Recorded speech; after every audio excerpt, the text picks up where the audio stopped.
मीरा भाईंदर और गड्ढों का रिश्ता बहुत ही गहरा रिश्ता है, शायद जन्मों जन्मों का।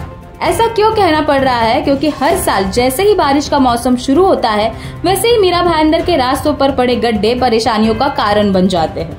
लाखों करोड़ों रुपयों का टेंडर इस रास्तों और गड्ढों के लिए प्रशासन की तरफ से खर्च किया जाता है, लेकिन हर साल गड्ढे मुक्त मीरा भाईंदर की आस लगाई हुई जनता को प्रशासन की तरफ से ही बेवकूफ बनाया जाता है। इसी मुद्दे को लेकर मीरा भाईंदर कांग्रेस की तरफ से अनोखे स्टाइल में महानगर पालिका पर आक्रमण किया गया। महानगर पालिका के सामने हेलमेट पहनकर गड्ढों से हुई परेशानियों पर कांग्रेस की तरफ से आंदोलन किया गया। इस आंदोलन के बारे में आंदोलनकर्ताओं का क्या कुछ कहना है, आइए सुनते हैं। मीरा भाईंदर शहर जिल्हा काँग्रेस कमिटीच्या वतीने आज आपण खड्ड्यांच्या की रस्त्यांच्या आंदोलनासाठी आलोय हे मला पहिला कळत नाही, कारण रस्त्यामध्ये खड्डे आहेत की खड्ड्यात रस्ता आहे हेच पहिली गोष्ट आहे तर मीरा भाईंदर मधल्या लोकांना माहित नाही। कारण आज प्रत्येक शहरामधल्या प्रत्येक गल्लीमध्ये प्रत्येक रस्त्यावरती कमीत कमी 10-15 खड्डे तरी आहेत। 10 मीटर 5 मीटर दुकानावर जायचं तर 10 खड्डे क्रॉस करून जावं लागतं, जसे टोल नाके भरतो तसे खड्डे भरावं लागतात। तर त्यासाठी फावडा हातामध्ये घेतलाय। महापालिकेला आयुक्तांनी जर आता समाधानकारक उत्तर जर आम्हाला इथून नाही दिलं तर महानगरपालिकेच्या पहिल्या इथे फावडा महानगरपालिकेवरच टाकू पाहिजे। महानगरपालिकेची जी इमारत आहे ते इथलंच सगळं रॅबीज इथूनच सगळं महानगरपालिकेच्या इथं फावडा टाकून घेऊन जाऊया आणि आपल्या काँग्रेसच्या वतीने सगळे खड्डे शहरातले आपण बुजूया, असं लेखी उत्तर दिलं नाही समाधानकारक आयुक्तांनी।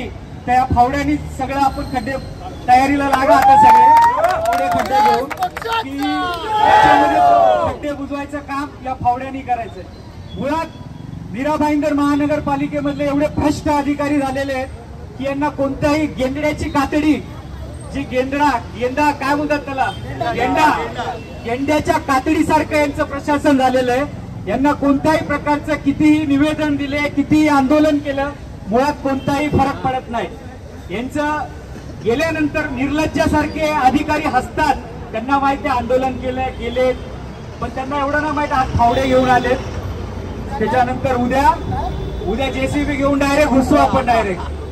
त्यांना एवढंच सांगणं आहे की महानगरपालिकेने जे तुम्ही संविधानाचा आदर केला पाहिजे, संविधानाच्या डॉक्टर बाबासाहेबांनी तुम्हाला अधिकार दिलाय, त्या तुम्ही डॉक्टर बाबासाहेबांच्या संविधानानुसार तुम्ही इथे अधिकारी झालात, तुम्ही पगार घेतायत, तुम्ही शासकीय सुट्टी घेतायत।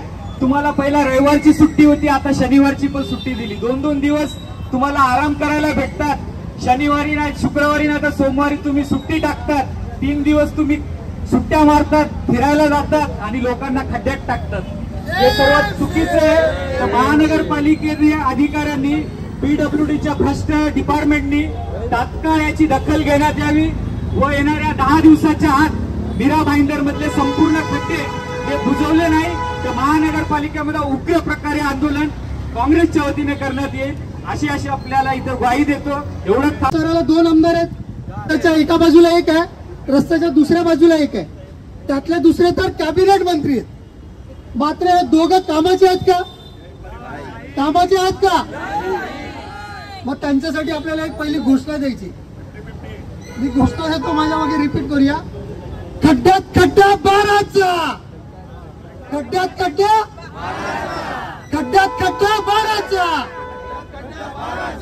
आमदार नाही कामाचा, अरे खड्ड्यात खड्डा बाराचा, अरे खड्ड्यात खड्डा बाराचा।